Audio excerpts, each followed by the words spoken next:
big pieces of things. So this is in the, when they started assembling the pieces. So now you start, so here in Hoosac Wind, they're 125-foot long blades, okay?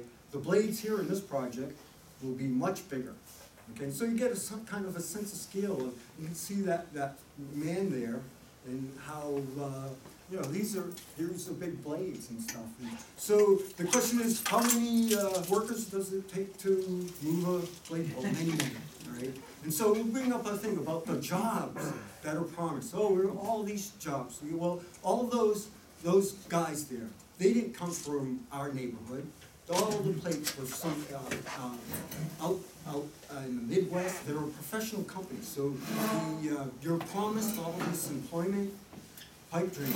Some of your neighbors will get some little, like when they have to cut trees and stuff like that. But the rest of it, it's all outside money. And those jobs, they won't spend very much money in your communities at all. They brought in housing, okay?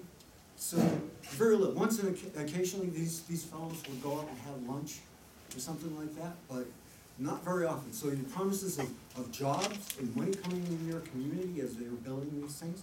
And so here's another piece of thing. So a $90 million project. There are 3 permanent employees. Think about that. All the money, the jobs from the not true. So maybe you get a little sense of why I am no longer a fan of Hoosac Wind, because now, not only this, it's all been a learning process, and I've learned things that I don't want to know, but you can't forget them. This is the facts about industrial wind in Iberdrola. I would not trust Iberdrola with anything. My dog's bone. They've lied to me personally. They will cheat. Okay? I won't say they've stolen, but they have. They stole. And many of my neighbors, I chose Clarksburg for the rural lifestyle, to go outside my back door and see the greatest show on earth, the cosmic, the universe. I've only seen a little part of it. I used to love, after stoking up my stove for the night, go out my back door, and sometimes I would be drawn 2 hours later. I would come back home because it was the show up there, and the sound of nature, the coyotes singing their song, the barred owls. So we still hear the owls, but with that sound of our rural neighborhood, now we have an industrial wind production facility. It's not rural. So you get a sense. There's the nacelle. Look at how big it is. All right, so moving along, more of these. So you get a little sense. These are and the ones proposed for your community. These would be small. These are small compared to what you have coming. All right. So get a little idea. People tell me, oh, they look cool up there. And when you're down in the valley, you don't get a sense of the scale, but they're huge. Okay, and these are the relatively small ones. 2.5, I think, is what they're planning for your community. All right, 365 feet tall. Three. Oh, wonderful. More jobs. All right, so, okay. This is the turbine maxi pad. So a little story about this. They erected this, and this is before the turbines are producing. And I went up there, and I took this picture, and I was like, what is that? So, and the explanation of Iberdrola, so I contacted Mass DEP, is the controlling agency, and I've had a lot of conversations with those folks. And anyways, I showed them this picture, and I said, what's that? And so finally I pressed them, and they said, well, Iberdrola said that's a trash bag that got caught on the turbine, and the friction of the wind is what made it black. And I'll tell you, I'm pretty sure that was, they had a leak, and they used some sort of absorbent material, and that's oil there, okay? And so, something to think. So, okay, the horse and pony show. Neighbors not invited. I was not invited. In fact, they kicked me out of here, right? And so, that's not. It's not a picture of Paul Kopelman. Paul Kopelman is a bigwig for Iberdrola. He's a spokesperson. Okay, and I introduced myself. I said, "Oh, you know, Paul, I'm Larry Lorusso. I'm one of your neighbors. Of course, not his neighbor. He doesn't live here. Okay, nobody from Iberdrola, all right, is going to be living in your community, and they really don't care about you. I'm telling you, I know this from my various dealings. So, anyways, there's the governor, Duval Patrick. This is one of the crown jewels in his crown, because he was very pro, these optimistic things of how much industrial wind is going to be, and all this stuff. And then, so that guy with his mouth open is a friend of mine, Dave. These folks came from Falmouth. Does anybody have you heard of Falmouth, Mass? Yeah. Ground Zero. This is one of the first. It was a municipal project. There is one private one, but there's two for the town. And so Dave had spoken many times with the governor, and the governor process. So we will take care of you. Don't worry about it. And so here's Dave to remind him, and you can see the smirk on Duval's face about him as he's walking away. And they had their little tent there, and so they told me, you have to go down there, and down at the road. You're not welcome here. So okay. My first protest. I was like, 60 years old, almost late 50s. So here we are they're in production, and if you look real close, you can see there's ice. And it was a really windy day. These things were cranking, and every now and again, one of these big chunk would go flying off. Right? They'll tell you, oh yeah, we're not going to run this thing. Oh yeah, you never. Oh yeah, there's no problem with ice and stuff like that, and it's unbelievable. When you're near there, and these things go flying, scary, right? So, anyways, so here's part of the thing. What they did, the blasting, 1 million pounds of explosives used up there. Now, I don't know what's going to happen around here. Of course, you're not in the mountains, but what's going on with the bedrock? They have these huge foundations that they put in there. So if they're hitting any rock, and I'm sure they'll want to try to attach the rock, because these foundations are huge, 30 feet wide, and so the carbon footprint of the foundations is huge. Okay, and I'll talk a little bit about these things as far as energy. So we'll wait about that. So yeah, going up there, the enchanted forest as it is today. Isn't it beautiful? What do you think? Isn't that wonderful? Okay, the man and his dog. This is my dog, Dylan the dog, my friend. So here's the silver lining and all this stuff. There is some silver linings to this. I met Mike Frenier. He's like a brother that I never had. So one of the wonderful things about Hoosac Wind is I became friends with that man. Wonderful man, isn't it? Good heart, suffers. That man. So we'll talk about Mike Lewis. So there you go. Look at this. They said they were going to original permit 45 acres. That's all we're going to alter, right? There's no way. Lies. They got the permit. And then they said, oh, we made a mistake. We have to change it. We need 75 acres. That's a lie, too.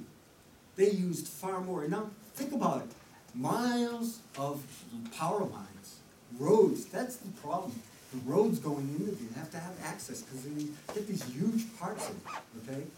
And so, all that rock you see there came from some other mountain in the Berkshires. I said we're very fortunate. We live in the national park without the park. It's a beautiful gem, a beautiful place. We have this old schist beautiful rock, metamorphic rock. So here's my artsy show, you know. So I've taken many tours up there because I'm compelled. I realized that part of my role is to document and watch what's going on, okay?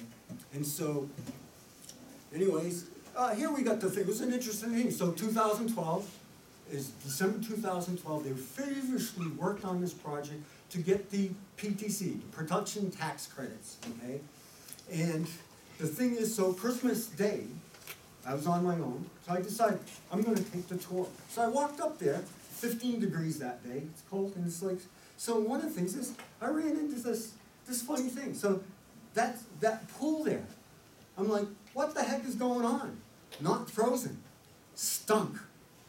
What was that? I didn't have anything to put the stuff in. I wanted to take a sample, right? So anyways, it went on about that. So we go in here.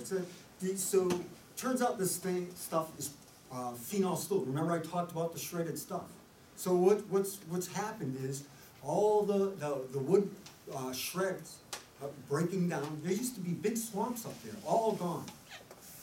Okay, in the process of making this project. And so what's happening is the water's still there. There's no swamps to hold it back. We have these, I call them a phenol stew, right? The water doesn't freeze. Doesn't freeze. It's all the phenols, okay? And so what happened is, I write and I call up the Mass DEP. They're the government organization entrusted to protecting us. Mm-hmm. Guess what? They call me a rabble-rouser. Yeah, I've been called many things. They tell me I'm a red. Some people call me a redneck, that I'm a rabble-rouser. By the pro-wind people, I've been called a renegade, and I am. Nope. I've said, they're better people than you try to control me. It's like, it's not going to happen. I am going to speak my heart. Okay? And I may say things that people are uncomfortable with. Sorry, but it's the way it is. I'm compelled in all this. I mean, it's why I'm here. I'm here. We're screwed.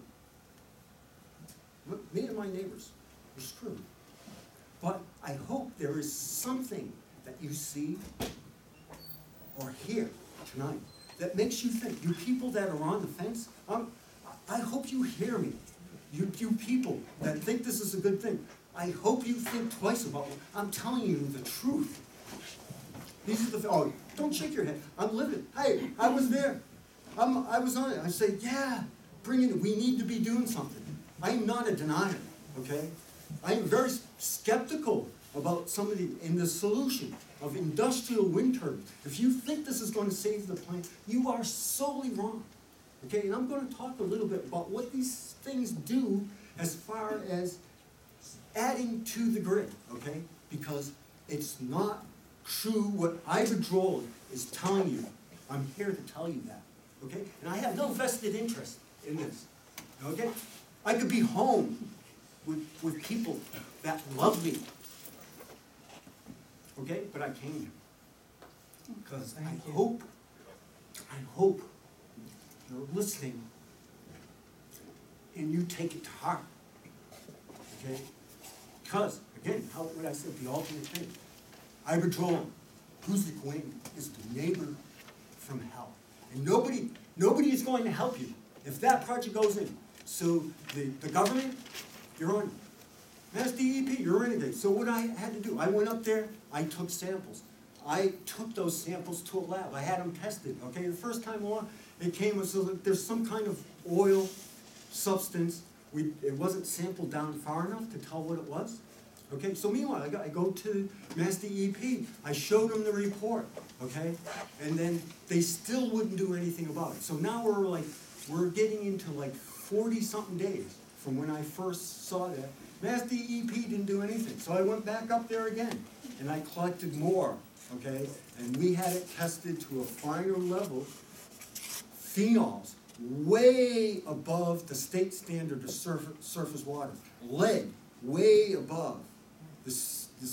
And so, finally, I got Mass DEP, went up there, and they had the Western Regional Manager, and they had you know, the shovels up there, no pictures and stuff like that, but they tested and in fact found out, yes, the phenols were out of compliance, but you know, the answer was all natural.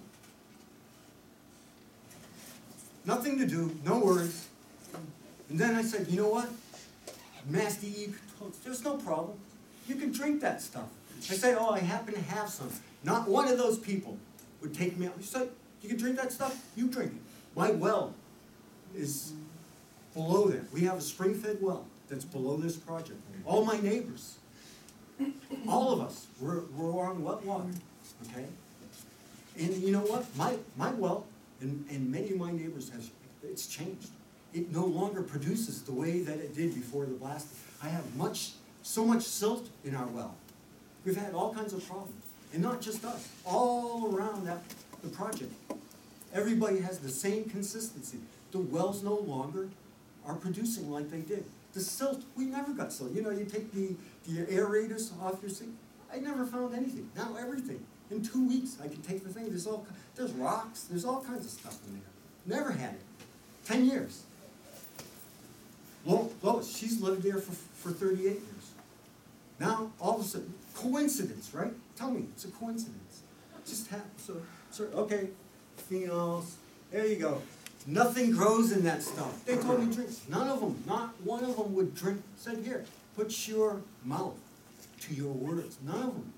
Not the politicians, none of those people. Nobody was willing to drink that water. Said, we don't have that choice. Is that stuff going into our wells? Could be. Nobody cares. The state doesn't care. Iberdrola doesn't care. Right? Okay. Look at that. This is hundreds of yards from the phenol